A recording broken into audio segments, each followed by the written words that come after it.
Chapter 6. The Secret Plan.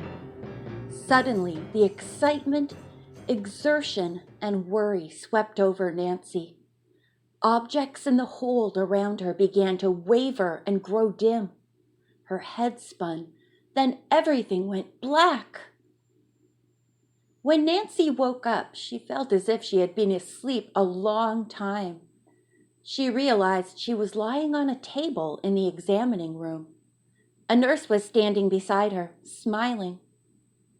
"You must have fainted," she said kindly. "Here, drink this." The young woman handed Nancy a paper cup containing a hot liquid. "I'm sure it'll make you feel better." The girl sat up and sipped the refreshing stimulant. She wondered what the concoction was. It tasted like a combination of tea, cinnamon, sugar, and something very bitter. In seconds, Nancy felt much better, and gradually the events of the past half hour came back to her. She remembered George and the accident in the ship's hold. "My friend," she said to the nurse. "What happened to her?" The fear for George returned and showed in Nancy's tense voice. "She's all right," the nurse said. "Is she awake? Can I talk to her?" "I'll find out for you. Meanwhile, I suggest you take it easy." "All right," Nancy said. When the nurse left the room, she slid off the table and went to sit in a comfortable leather chair. For a few minutes she felt drowsy again, but presently she was wide awake and sat up straight. The nurse reappeared and said, "You may come with me and see your friend now." "Oh, thanks." Nancy felt as if a great weight had been lifted from her shoulders. She followed the nurse into a tiny, pleasant room. George was lying in the only bed. "Oh, I'm so happy to see you awake," Nancy exclaimed, kissing her. "What does the doctor say?" Before George could answer, a physician appeared and introduced himself as Dr. Carl. He answered the question himself. "Your friend George is lucky not to have been injured worse. She did get a good bump on the head. No permanent damage has been done, though. She'll have to remain here for 24 hours for observation." George smiled. "I'm terribly sorry, Nancy. I guess I won't be able to help you for a while." "Don't worry about that," Nancy said. "Right now, you just get better." The young detective thought perhaps Bess and Nelda would like to come for a short visit, so she picked up George's bedside telephone and dialed 128.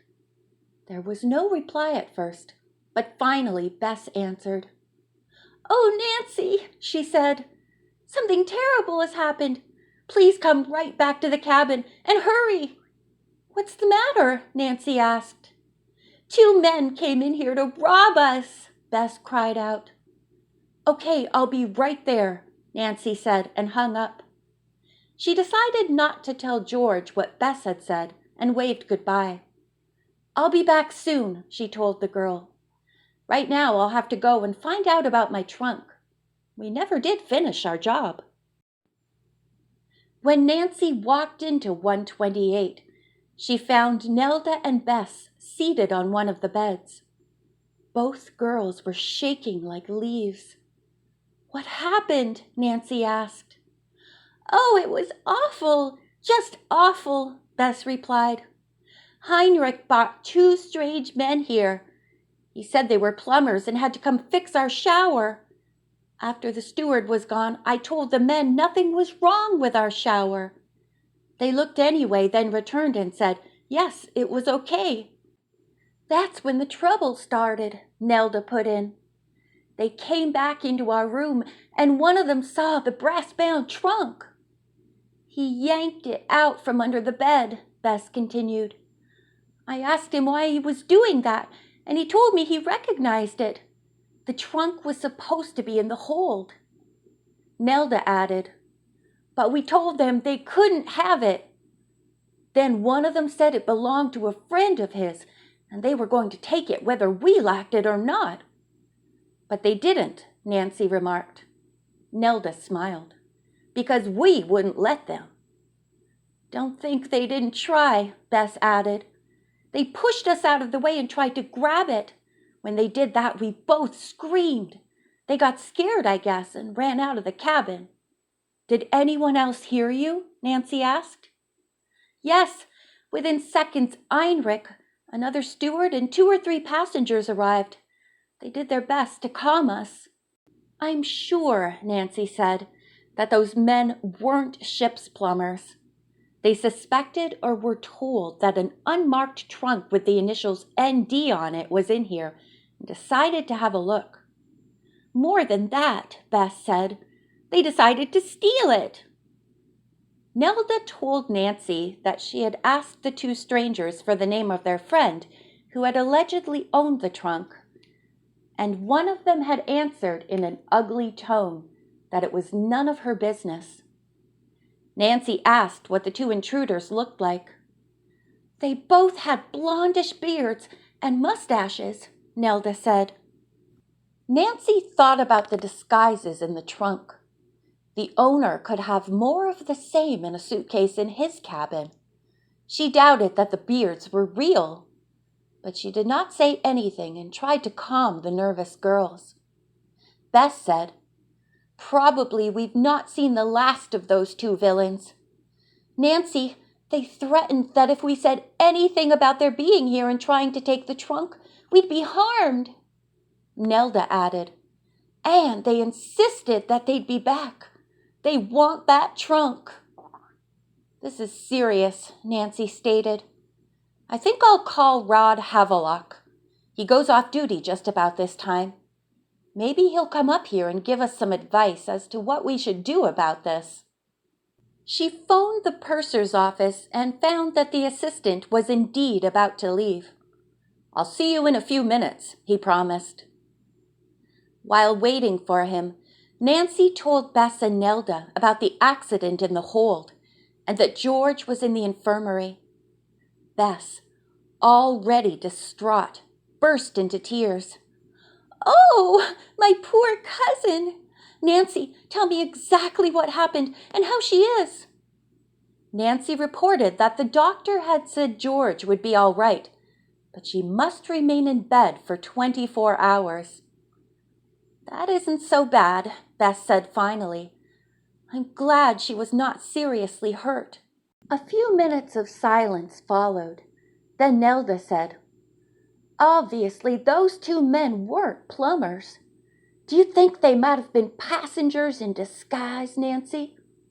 "I do, but I'd like to check with the maintenance crew anyway, just to make sure. Could you 2 identify the men?" Both Bess and Nelda were sure they could, provided the men's beards were real. There was a tap on the door. Bess and Nelda jumped, but Nancy told them she was sure it was Rod Havelock. She opened the door and the assistant purser stepped inside. He greeted the girls pleasantly. "What's your problem?" he asked. "I'll be glad to help if I can." When he heard about the accident in the hold and the episode in the cabin, his expression became grave. "Those 2 intruders must have watched Nancy and George leave, and they knew only Nelda and Bess were in the cabin," he reasoned. "And they thought they could handle the 2 of you. What did they look like?" When he heard about the beards, he shook his head. "No one in the maintenance crew fits that description as far as I know, but I'll make some inquiries and see if those so-called plumbers are part of the crew elsewhere." "Thank you," Nancy said. "Now we have something to show you." She got the key to the mystery trunk and swung open the lid. She held up the worn workman's clothes and the wigs. Havelock whistled. "Obviously, the owner of this trunk is an artist in disguises," he said. "Maybe he's a criminal and is afraid to claim his property for that reason." He stared off into space a couple of seconds, then added, "In thinking this over, I believe the trunk should not be taken to the hold." "You mean we should keep it here?" Nelda asked. "If we do, we'll get into trouble," Bess added. Havelock shook his head. "I have an idea. The adjoining cabin is vacant. It had been booked, but the people who were supposed to occupy it missed the ship. I'll get you keys for it." He pointed to a connecting door in the girls' room. "You see, the two open into each other, and each has a connecting door that can be opened only from the inside. I'll unlock both and leave the keys with you." "And we'll hide the trunk in the other cabin?" Bess asked. "Yes. We can carry it quietly from here to there and hide it in the wardrobe. Heinrich won't go in since no one is staying in number 130. "That's a great idea," said Nancy. "Then we can investigate the trunk further. I really can't believe that someone would want these clothes so badly that he would threaten people. Perhaps something much more valuable is hidden in the trunk." Havelock nodded. "You may have a point there. By the way, did you find your own trunk in the hold?" "I caught a glimpse of it," Nancy replied, "just before the ship gave a great roll and knocked some of the cargo over. But I think I could locate it." "What happened to Peter?" Rod Havelock asked. "He was taken to the infirmary along with George, who hit her head. Perhaps he's still being treated. I don't know how serious his injury is." "I'll find out," the assistant purser offered. He picked up the telephone and called the infirmary. The nurse told him that Peter was being kept there until the following afternoon, but that he was not seriously hurt. Havelock hung up and turned to Nancy. "Peter will be all right. Now suppose we get your trunk up here and put it where the other one is.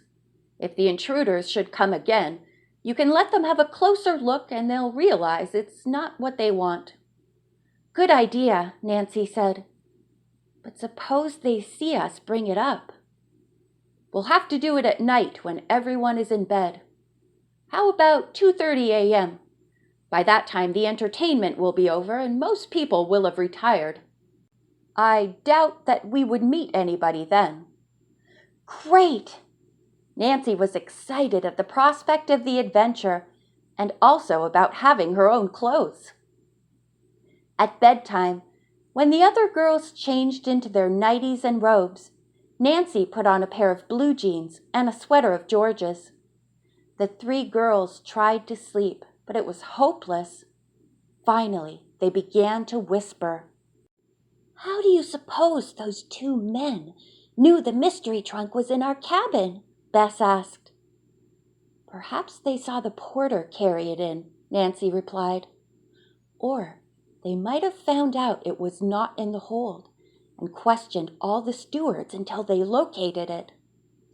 Nelda said, "I wonder if Heinrich is entirely innocent or if he's somehow mixed up in the mystery. He knew there was nothing wrong with our shower, and since he works on the ship, wouldn't he know the plumbers?" Nancy shrugged. "Not necessarily. Sometimes they hire people just before a trip. As for the shower, they could have told him there was a leak somewhere else, which could have been caused by our pipes."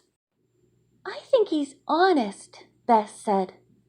"Merely inquisitive." She looked at her watch. "Nancy, it's almost 2:30. You'd better get ready to go." Just then there was a tap on the door. As Nancy walked toward it, Bess warned, "Watch out! It may not be Mr. Havelock after all." End of chapter 6.